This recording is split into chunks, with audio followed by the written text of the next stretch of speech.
आज हम आपको सच्ची घटनाओं पर आधारित टीवी शो क्राइम इंडिया की शूटिंग दिखा रहे हैं। क्राइम इंडिया के इस एपिसोड की कहानी रघुनाथ और उसके परिवार की है, जो आज से 10 साल पहले अखबारों की सुर्खियों में छाई रही।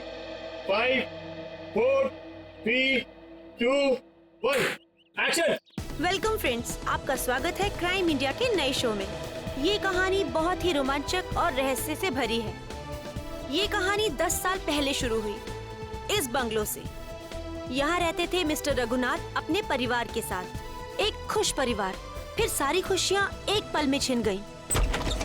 10 साल पहले इसी दरवाजे से रघुनाथ की 21 साल की बेटी अपने घर प्रवेश करती है, जहाँ उसे अपने पिता का सामना करना पड़ता है, जो थोड़े गुस्से में थे क्योंकि जूही अपने दोस्त के बर्थडे पार्टी से लेट वापस आई। पिता की प्रताड़ सुनते ही जूही अपने पिता को समझाने की कोशिश करती है कि पार्टियों में तो अक्सर देर हो सकती है, उसमें इतना अपसेट नहीं होना चाहिए। रघुनाथ अपनी बेटी की बात सुनते ही चिल्लाने लगते हैं। जूही पिता का डर सह नहीं पाती। वो अपनी भरी आंखों से अपने कमरे की तरफ भागती है। कमरा बंद किए बिना खाए पिए जूही सो जाती है। इसका हम नाट्य रूपांतरण करते हैं।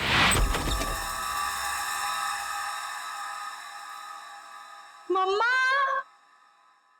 पापा, मम्मा, मम्मा, पापा। ये क्या? घर में कोई नहीं है क्या? ऐसा तो कभी नहीं होता है। मम्मी, मम्मी, पापा, ये क्या? यहाँ पर भी कोई नहीं है। कहीं बेडरूम में तो नहीं है। मम्मी, पापा, मम्मी, पापा, ये क्या? कहाँ गए सबके सब? मम्मी, मम्मी, आप यहाँ पर हो? मैं कितनी परेशान हो गई थी पता है? मम्मी, मम्मी,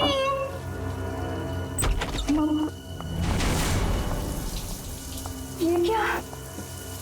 पानी का नल खुला छोड़ के मम्मी तो ऐसा कभी नहीं करती। मम्मी, पापा, राहुल, राहुल, राहुल, राहुल। अरे राहुल को स्कूल छोड़ने गई होगी मम्मी।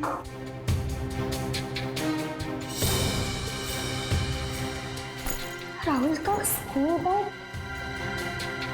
मतलब मम्मी राहुल को स्कूल छोड़ने गई।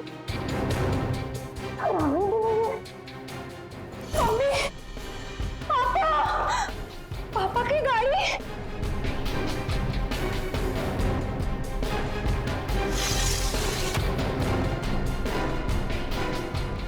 पापा की गाड़ी तो यही है। पापा तो ऐसा नहीं करते कभी। पापा। उस दिन से आज तक जूही को अपने माता पिता और भाई के बारे में कोई खबर नहीं मिली। कहाँ खो गए वो तीनों? लेकिन जूही अपनी आखिरी याद अब तक नहीं भूल पाई है। अपनी मम्मी की पिंक साड़ी और पापा के स्टाइलिश हैट को, जो उन्होंने आखिरी दिन में पहना था, वो आज तक नहीं भूल पाई है। Just stop this nonsense. आप लोग किसी को चैन से जीने देंगे या नहीं? प्लीज मैम, आप प्लीज रुकिए। Shut up. और आप मेरे घर आए कैसे? परमिशन ली है ma'am. To hell with your permission. लोग मेरी जिंदगी को टेलीविजन शो का तमाशा समझते हैं। किसी के भी दर्द को स्टोरी बना देंगे। जिस घर से मेरी यादें जुड़ी हैं, आप उन्हीं यादों को एक्सपोज करेंगे। ये मैं नहीं होने दूंगी। Just go from here. चाहिए। ट्रस्ट मी मैम, हम ऐसा वैसा कुछ नहीं दिखा रहे हैं, बल्कि ये तो आपके लिए अच्छा ही है कि हो सकता है कि शो के बाद आपको नए फोन कॉल्स आए कि आपके मिसिंग पेरेंट्स मिल गए हैं। प्लीज मुझे और लालच मत दो। छोड़ दो मुझे मेरे हाथ में। I said just go from here. Sir, live telecast चल रहा है, आप गलत ना समझे मैं। हम पूरे मसले को बहुत सेंसिटिवली हैंडल कर रहे हैं। सर समझाइए मैम को प्लीज।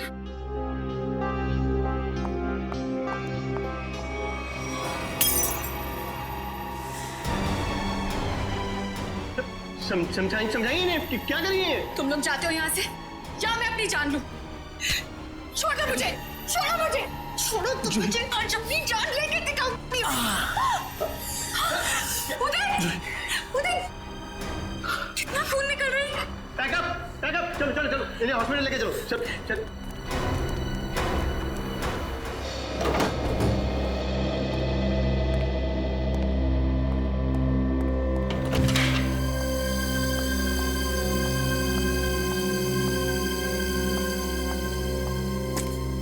तुम बैठो, मैं तुम्हारे लिए हल्दी वाला दूध लाती हूँ, थोड़ा आराम मिलेगा।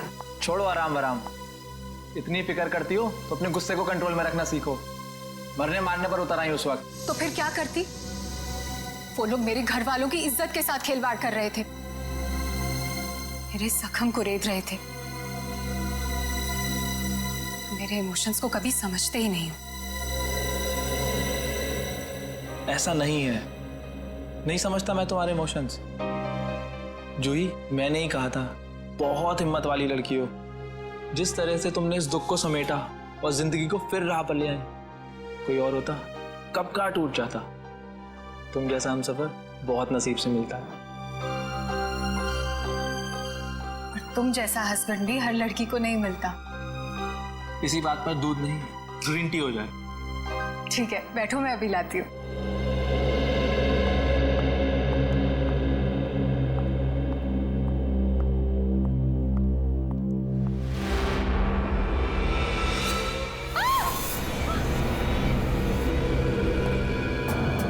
क्या हुआ जूही?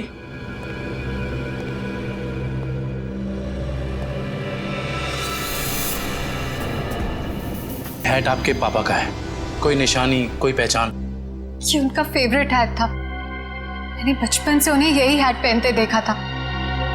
देखिए जूही जी, प्लीज बुरा मत मानिएगा, लेकिन इससे ये प्रूव नहीं होता कि ये हैट आपके पापा का है। कोई खास दूसरी पहचान कुछ भी? उदय, इन्हें पापा के वो सारे फोटोज दिखाओ जिनमें उन्होंने यही हैट पहना था।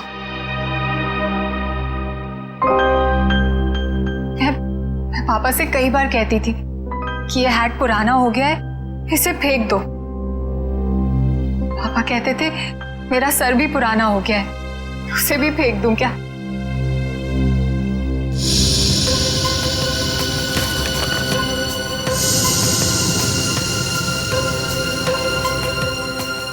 जोश जी, इसे देख के तो ये जाहिर नहीं होता कि ये हैट यही वाला है।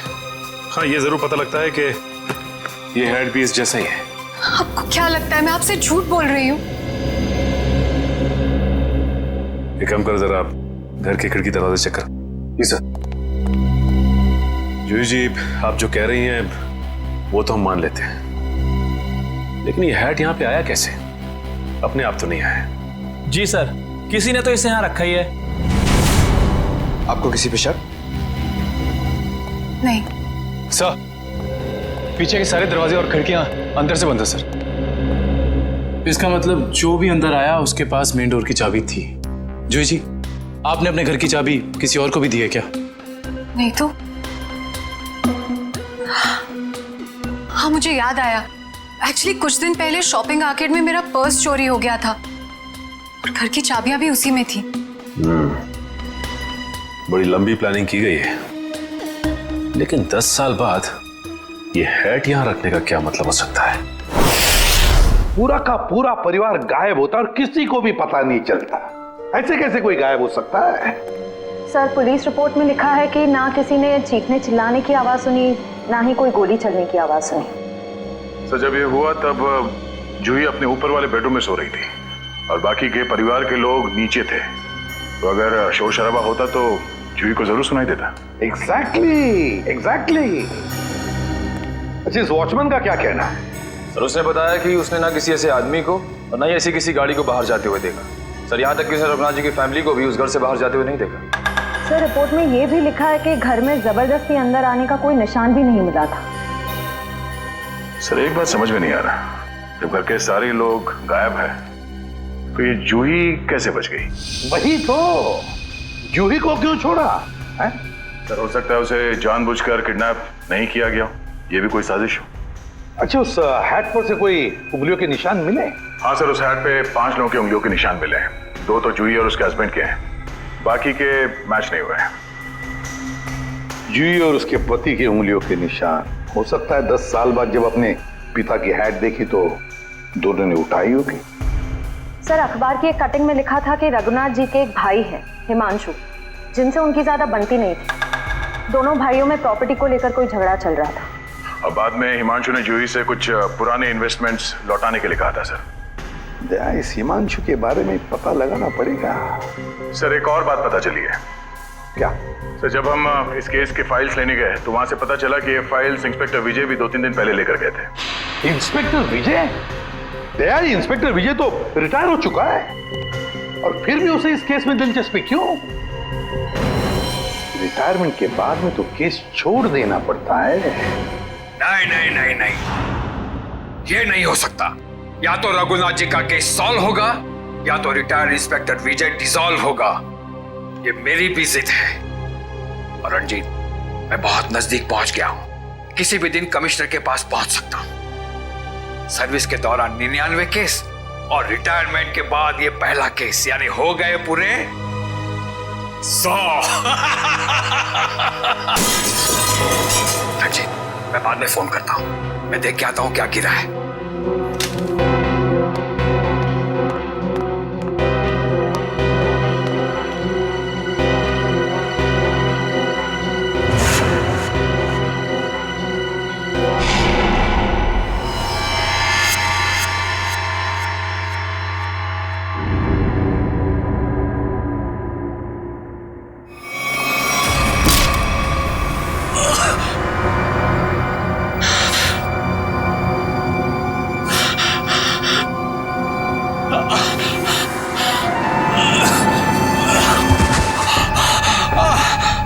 इंस्पेक्टर विजय, शायद तू भूल गया है कि अभी तो इंस्पेक्टर नहीं है, रिटायर्ड इंस्पेक्टर हो गया है। बस अब तेरी कहानी खत्म।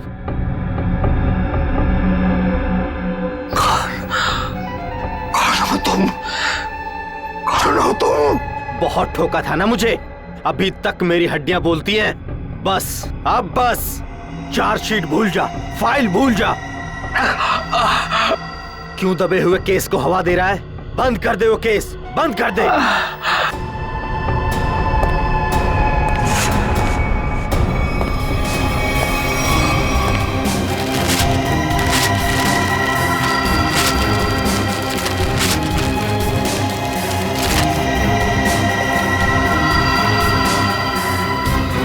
भाई साहब को गुजरे तो तकरीबन 10 साल हो गए और अब तो सिर्फ उनकी यादें हैं। हम जानते हैं जो भी हुआ, लेकिन उनके केस के बारे में कुछ नई बातें सामने आई हैं, तो सोचा क्यों ना आपसे ही पूछ लें। नई बातें आप लोगों को पता चली है और आप पूछना मुझसे चाहते हैं? आप कुछ टेंशन में लग रहे हैं। मैं टेंशन में नहीं तो, दरअसल भाई साहब को गुजरे इतने साल हो गए और आज आप लोग आए भाई साहब के बारे में इंक्वायरी करने के लिए। चलिए उनके बारे में नहीं तो आप ही के बारे में बात कर लेते हैं।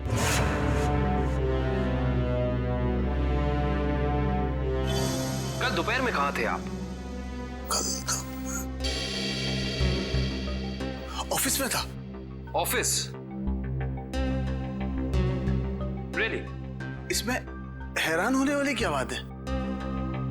आप कल 12 से 3 बजे तक ऑफिस में ही थे। एक्चुअली मैं लंच आवर्स में घर आता हूँ 2-3 घंटा रेस्ट करने के लिए। आपके घर का एड्रेस 54 गुलमोहर रोड है ना? जी नहीं। लेकिन आपकी कार कल उस वक्त उसी बंगले के सामने खड़ी थी। उफ, मेरी याददाश्त। दरअसल मैं सठियाने लगा हूँ। मैं कल रुक गया था एक दोस्त के यहाँ, वो भी वहीं गुलमोहर में ही रहते हैं। मिस्टर हिमांशु जी, झूठ बोल रहे हैं आप। वहां पे आपका कोई दोस्त नहीं, बल्कि आपकी भतीजी जूही रहती है, समझे आप? इसलिए झूठ बोल के कोई फायदा नहीं है। हम जानते हैं कि आप जूही से मिलने गए थे उसके घर। हाँ, मुझे उससे कुछ काम था।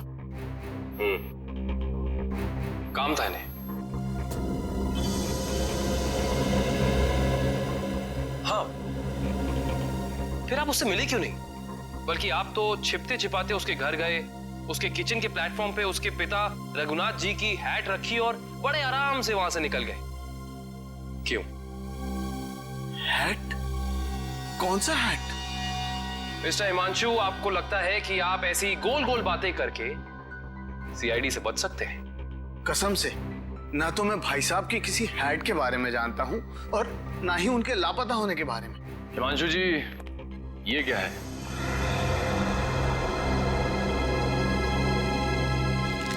बॉन्ड्स है, मेरे ही है। यही चुराने गया था मैं वहां। बॉन्ड्स?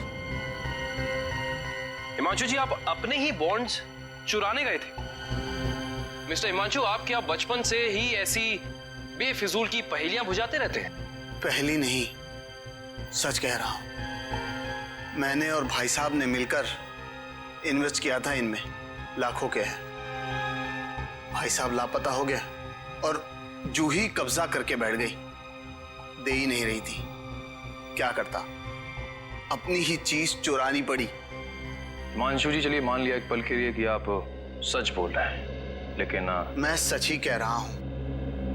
लेकिन एक बात आप लोगों को बोलना भूल गया। जैसे ही मैं बॉन्ड्स लेकर वहां से निकल ही रहा था कि अचानक दरवाजा खुलने की आवाज आई। मैं घबरा कर छुप गया। मुझे लगा कि शायद उदय या जूही होंगे, लेकिन कोई और ही था। कौन था? मैं उसका चेहरा तो नहीं देख पाया, सिर्फ पीठ ही देख पाया। लेकिन इतना तो तय है कि वो उदय नहीं था, क्योंकि वो उदय से काफी लंबा और तगड़ा था। बाल लंबे थे, जैकेट पहन रखी थी और शायद जीन्स थी।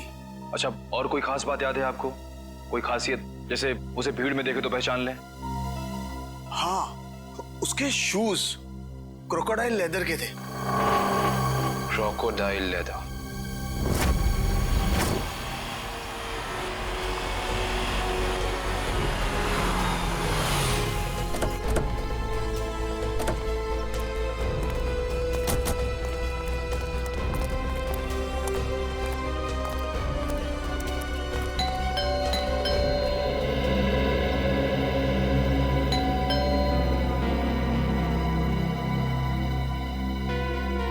विजय, विजय, विजय सर।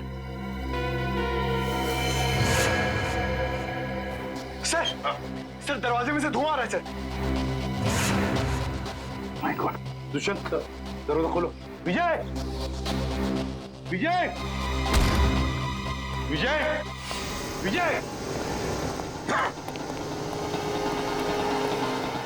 पेपर जल रहा है, जल्दी से बुझा लें। Yes sir. Vijay, Vijay sir.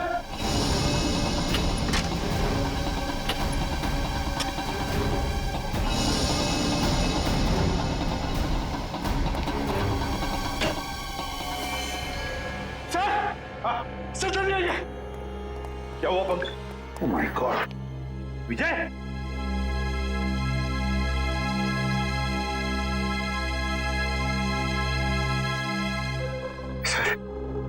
Sir ये मर चुके हैं।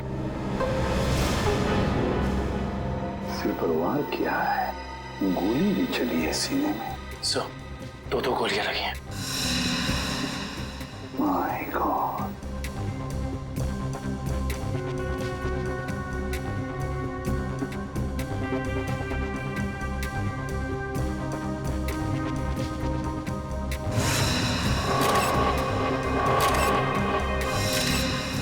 पंकज, पलटाओ इन्हें।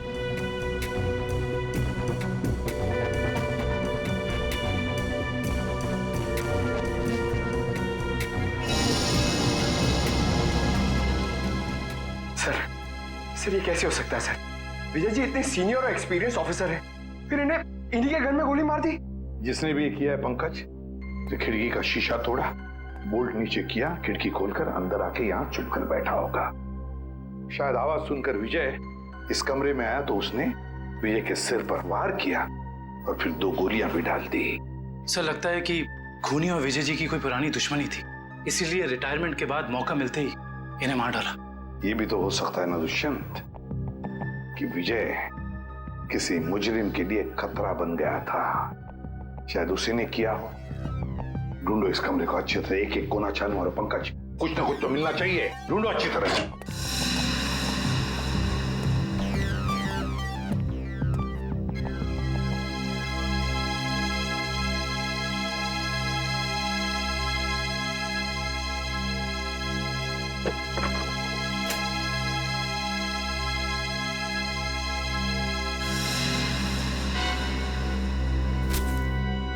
सर हाँ, ये देखिए रघुनाथ जी की केस फाइल, लेकिन इसमें कोई पेपर नहीं है सर। बाकी सब केस फाइल के पेपर्स हैं। ये देखिए सर, सब में पेपर्स हैं सिवाय इसके। तो भी दुष्यंत, इसका एक ही मतलब है, इसके अंदर जो पेपर्स है वो वहां जलाए जा रहे थे। कोई नहीं चाहता था कि रघुनाथ के केस के बारे में हमें कुछ पता चले। सर हाँ सर, विजय जी का मोबाइल मिला और आखिरी कॉल उन्होंने किसी अनुज को किया था। तो फोन करो इस अनुज को।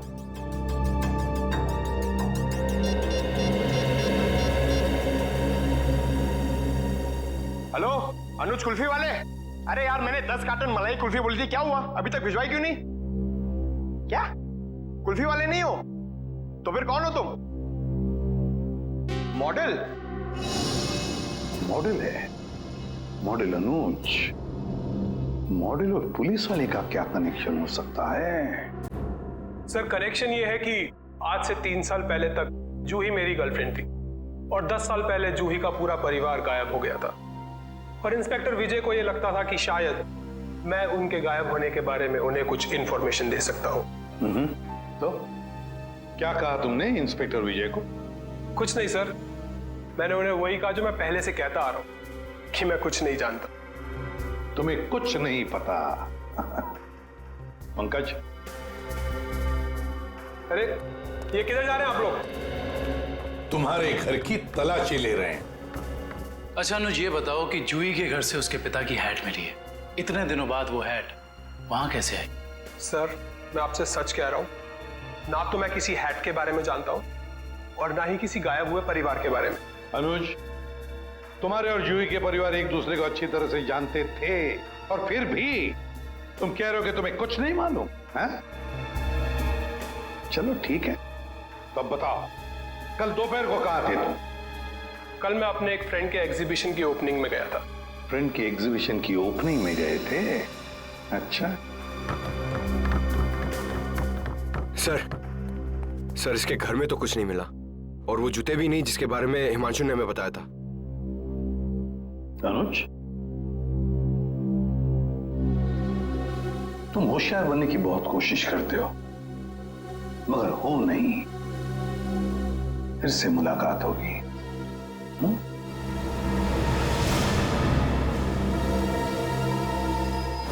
तो समझ में नहीं आ रहा ये आदमी चाहता क्या है। जो एक तरफ वो जूही के घर में हैट रखता है और दूसरी तरफ विजय को मारकर केस के फाइल्स, पेपर्स और फोटोज मिटा देता है। क्यों? लगता है उसे पता चल गया था कि विजय जल्दी अपराधी को पकड़ने वाला है। लेकिन एक बात समझ में नहीं आ रही है कि उसने रघुनाथ की हैट जूही के घर में क्यों रखी? क्या सोच रहा है वो? कोई ना कोई चाल तो जरूर है दया, इसके पीछे कोई ना कोई चाल तो है। ये केस कुछ ज्यादा ही उलझा हुआ है सर। वैसे विजय के काम करने के तरीके को मैं अच्छी तरह से जानता हूं। वो सारे के सारे अंडे एक ही टोकरी में कभी नहीं रखता। इन्वेस्टिगेशन की अलग अलग कड़ियां वो अलग अलग जगह पर रखता था। सर विजय के सारे रिलेटिव्स से पता किया, किसी को भी मालूम नहीं है कि वो कर क्या रहा है।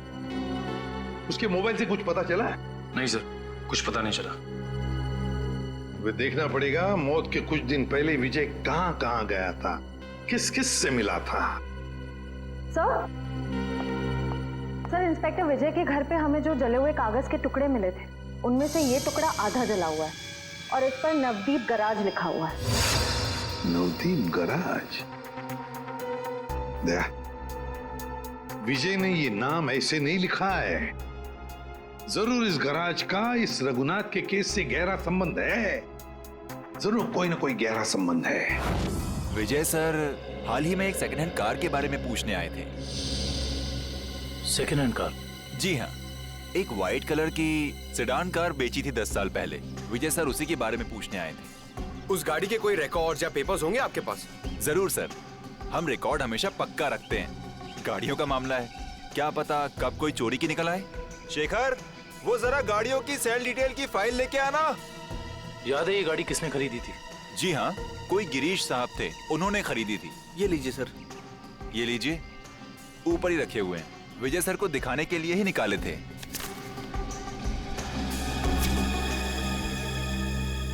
ये देखो, ये कार 14 अप्रैल 2004 को बेची गई थी। रघुनाथ जी के गायब होने के ठीक 2 दिन पहले सर? राइट। इसका मतलब है कि इस कार को रघुनाथ की फैमिली के गायब होने के बीच कोई ना कोई ताल्लुक जरूर है। मतलब सर, विजय जी ने गाड़ी तक पहुंचने का जो रास्ता चुना है वो जरूर रघुनाथ जी तक जाता होगा। एक काम करते हैं, पहले तो आरटीओ से ये पता करते हैं कि ऐसी किसी कार का रजिस्ट्रेशन हुआ था या नहीं, और विजय जी के मोबाइल पोजीशनिंग रिकॉर्ड से ये पता करते हैं कि पिछले दिनों वो कहाँ गया था। हो सकता है इस केस को सॉल्व करने में हमें कोई मदद मिल जाए। सर, ये लैटिट्यूड 345 नॉर्थ और 213 ईस्ट है। सर, एग्जैक्ट वही लोकेशन है जो विजय जी के मोबाइल फोन में स्टोर है।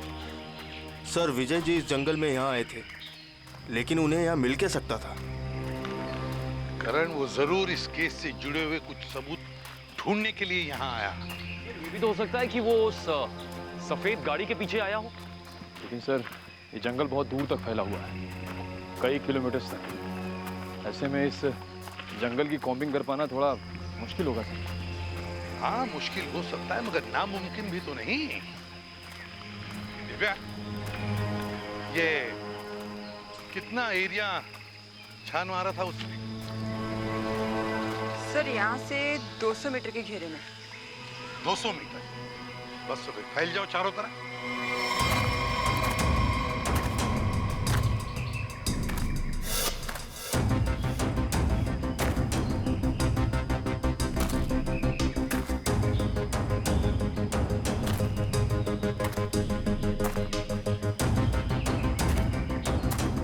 सर। हाँ हाँ निखिल। सर, हाँ, ये देखिए सर।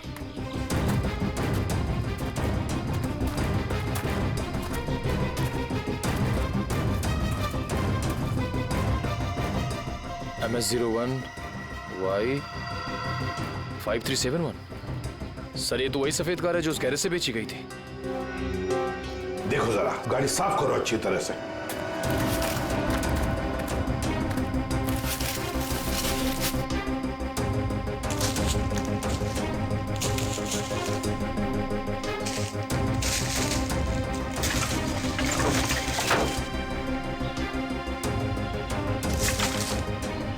साफ करो, अच्छी तरह से साफ करो।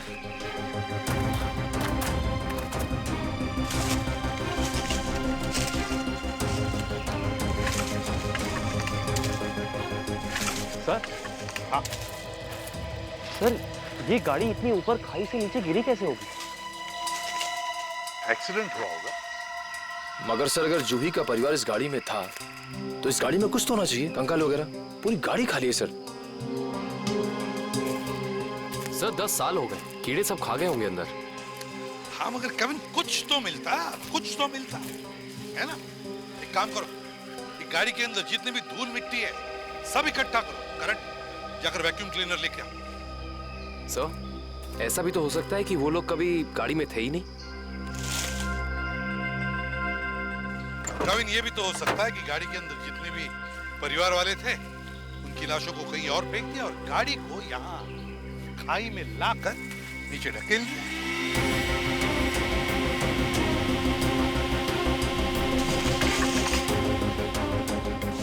सर। हाँ। ये देखिए सर, लॉकेट। सर ये तो जूही की माँ का लॉकेट है। बिल्कुल ऐसा ही लॉकेट मैंने उन्हें एक फोटो में पहने हुए देखा है। जूही की माँ का लॉकेट? जी।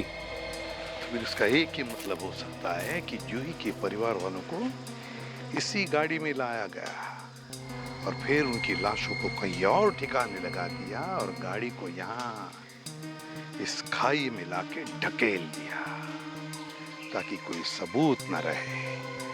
ना रहेगा बांस, ना बजेगी बांसुरी। जी सारुंके साहब, कुछ पता चला?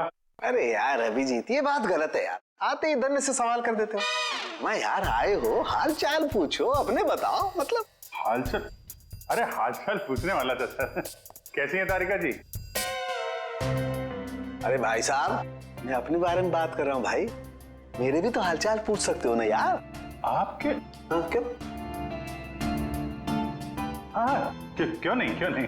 आपके हालचाल कैसे हैं आप? हाँ, मैं अच्छा हूँ।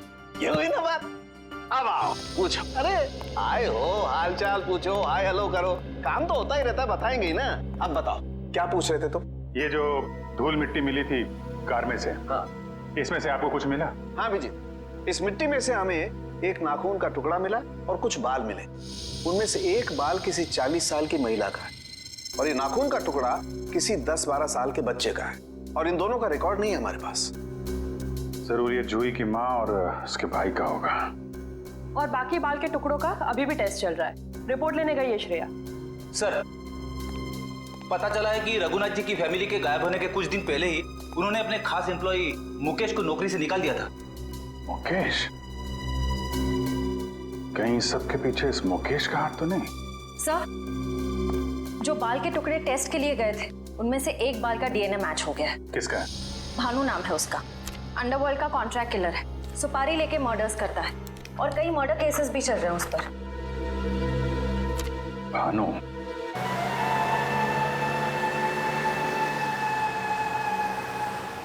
मुकेश, तुम्हें पूरा यकीन है ये बाइक वाला आदमी भानु ही है? हाँ सर, सिग्नल तो यही बता रहा है। हाँ।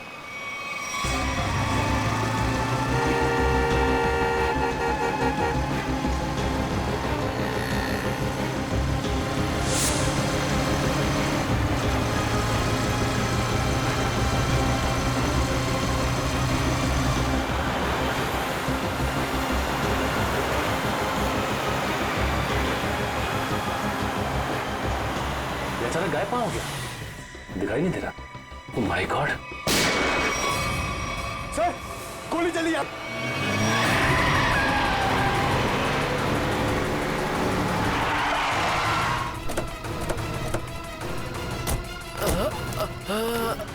बताओ भानु, कैसे हुआ ये सब? बोलो भानु, कैसे हुआ? बोलो Bhanu. Tiger point. Tiger point पे क्या Bhanu? Bhanu? Oh my God! ये तो मर चुका है।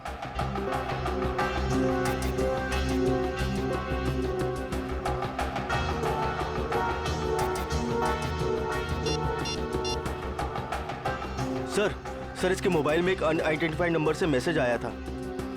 एक मिनट।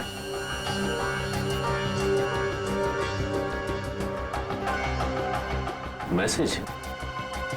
एक काम करो, पता लगाओ कि ये नंबर है किसका। रघुनाथ जी की कंपनी में 20 साल पूरे काम किया हूं मैं। फ्लोर मैनेजर था, प्रोडक्शन, लेबर सब मैं ही संभालता था। तो तुम्हें नौकरी से क्यों निकाल दिया मुकेश?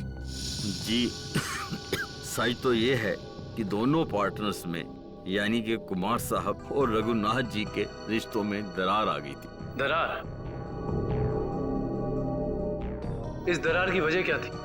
जी वो कुमार साहब को लगा कि रघुनाथ जी उनके साथ कुछ धोखा कर रहे हैं चोरी छिपे कुछ डीलिंग्स भी कर लेते हैं और इसलिए कुमार ने तुम्हें रघुनाथ पर नजर रखने के लिए कहा। जी हाँ, मैं रघुनाथ जी की हर खबर कुमार साहब को देता था। वो किससे मिलते हैं, क्या डील करते हैं, क्या लेन देन है, सब। और जब रघुनाथ ने तुम्हें पकड़ लिया ये सब करते हुए तो उन्होंने तुम्हें काम से निकाल दिया। जी हाँ। और उसके ठीक 1 साल बाद में कुमार जी और रघुनाथ जी ने अपनी पार्टनरशिप खत्म कर दी। जी हाँ, ये तो होना ही था। अच्छा, वैसे इंस्पेक्टर विजय क्या जानना चाहते थे तुमसे? जी वो कुमार साहब के एक्सीडेंट के बारे में पूछने आए थे, जिनमें उनकी बच्ची और बीवी भी चली गई थी। और इंस्पेक्टर विजय को ऐसा लगता था कि ये एक्सीडेंट नहीं बल्कि एक मर्डर है। और जब पार्टनरशिप रही नहीं तो मर्डर की भी बात नहीं आती? जी दोनों पार्टनर अलग भी इस तरह हुए जैसे रजामंदी नहीं थी। और फिर दोनों एक ही बिजनेस में कंपटीशन करने लगे, और वो भी इस तरह की जैसे एक दूसरे को बर्बाद कर देंगे। और हाँ, कुमार साहब की मौत के बाद सबसे ज्यादा तरक्की और फायदा रघुनाथ सेठ को हुआ। कुमार की मौत का सबसे ज्यादा फायदा हुआ रघुनाथ को। सबसे ज्यादा फायदा। इस कुमार फैमिली के एक्सीडेंट के सारे डिटेल्स निकालो, देखे तो सही कि क्या ये वाकई एक्सीडेंट था या फिर। सर, आपको क्या लगता है कुमार की फैमिली की मौत के पीछे क्या रघुनाथ का हाथ था? कविन, रघुनाथ को बिजनेस में कुमार से फायदा हुआ, इसका मतलब ये नहीं कि रघुनाथ ने कुमार को मारा होगा। Okay, thank you so much. लेकिन क्या पता चला एक्सीडेंट के बारे में? सर, मिस्टर कुमार हर रोज की तरह ऑफिस से घर पहुंचे। घर से वो लोग एक रिसोर्ट के लिए निकले। उनकी पत्नी ने एक सरप्राइज वेकेशन प्लान किया था, क्योंकि अगले दिन मिस्टर कुमार का बर्थडे था। वो लोग उसी रिसोर्ट में बर्थडे सेलिब्रेट करने वाले थे। जब ये जा रहे थे, इनका बच्चा भी इनके साथ में था, और उसी दौरान ये एक्सीडेंट हुआ। किस्मत भी अजीब खेल खेलती है, जहाँ एक पल खुशियाँ थीं, अगले ही पल मातम छा गया। सर, लेकिन ये एक्सीडेंट हुआ कैसे होगा? गाड़ी का अचानक ब्रेक फेल हो गया। मिस्टर कुमार की गाड़ी की स्पीड बहुत तेज थी, वो गाड़ी को काबू में नहीं कर पाए और गाड़ी लुढ़कते लुढ़कते खाई में जा गिरी। कार के ब्रेक्स अचानक फेल हो गए। अचानक, बड़ी अजीब बात है। सर, गाड़ी बिल्कुल नहीं थी। मिस्टर कुमार ने एक हफ्ते पहले वो गाड़ी खरीदी थी, तो ब्रेक फेल होने का सवाल ही पैदा नहीं होता। सर, वही तो। सर, ऐसा भी तो हो सकता है कि कुमार की ही फैमिली के किसी मेंबर ने रघुनाथ की फैमिली से बदला लेने के लिए ये सब किया हो। कुमार परिवार की मौत के 20 साल बाद कौन बदला लेना चाहता है? जहां पर एक्सीडेंट हुआ वहां पर मिस्टर एंड मिसेस कुमार की लाश मिली थी, बच्चे की लाश नहीं मिली है ना? एक मिनट। क्या हुआ सर? गाड़ी घुमा लो। काविन, पता चल गया ये खूनी कौन है।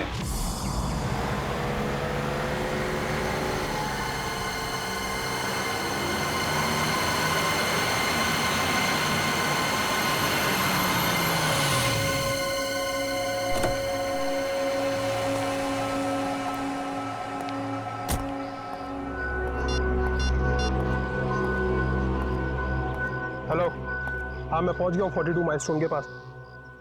अब क्या करना है? क्या पुल के नीचे 42 माइलस्टोन की तरफ? अच्छा ठीक है।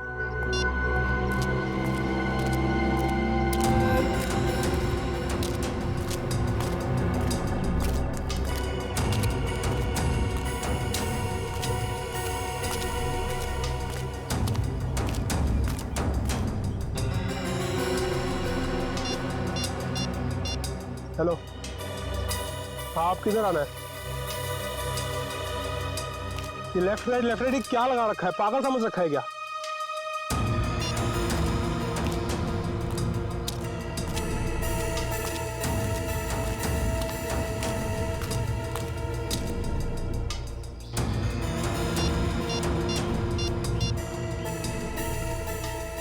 हेलो, मुझे क्या पागल समझा है क्या? कब से इधर उधर घुमा रही है? चुपचाप सामने आ जा, नहीं तो मैं वापस चला जाऊंगा। इधर मेरा मुंह खुला और तुम जेल के अंदर, इसलिए जल्दी से सामने आ और मुझे मेरा रोकड़ा दे ताकि मैं जाऊं यहां से। मैं जा रहा हूं। घबराओ मत अनुज, तुम्हारा पैसा पेड़ के पीछे रखा है।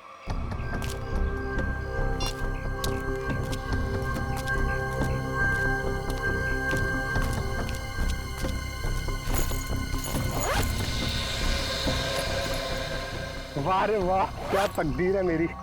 तो जैसे सोने के अंडा देने वाली 2-3 और मुर्गियां मिल जाए तो लाइफ सेट। कहाँ तुम मेरी चिंता मत करो अनुज, वादे के मुताबिक ये तुम्हारी आखिरी पेमेंट है। अरे बेवकूफ, सोने का अंडा देने वाली मुर्गी को कभी छोड़ता है कोई?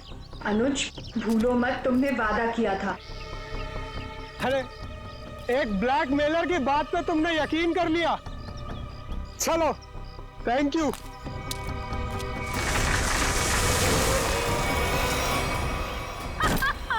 ये क्या कर रहे हो जोई तुम?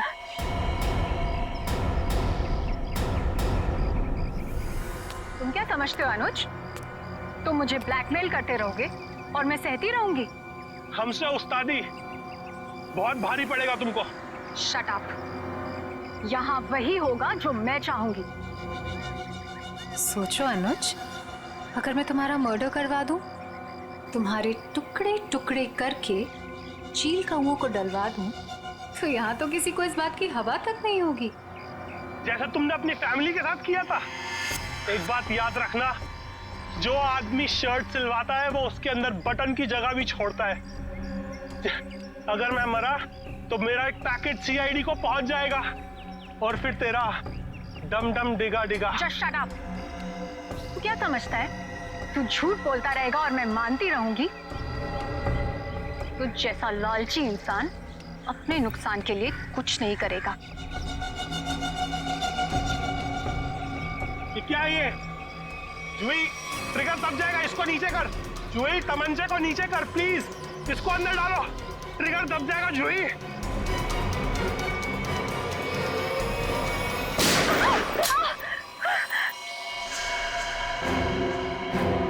एसीपी सर, आप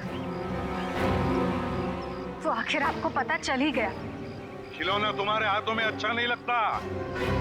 अपने लोगों को कह दो चुपचाप हमारे हवाले हो जाए। देख क्या रहे हो? भूल दो एसीपी को।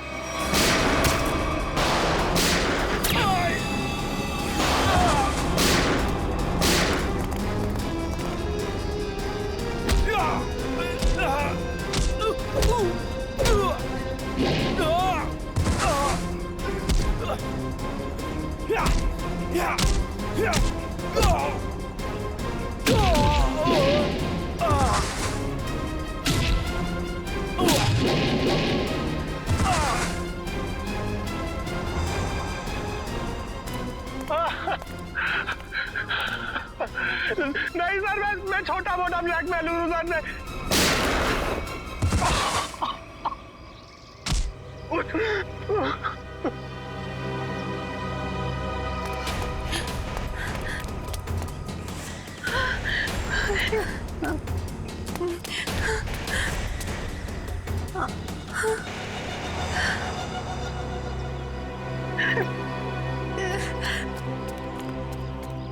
देखो इस प्यारी बिटिया को जिसने अपने माता पिता का खून कर दिया।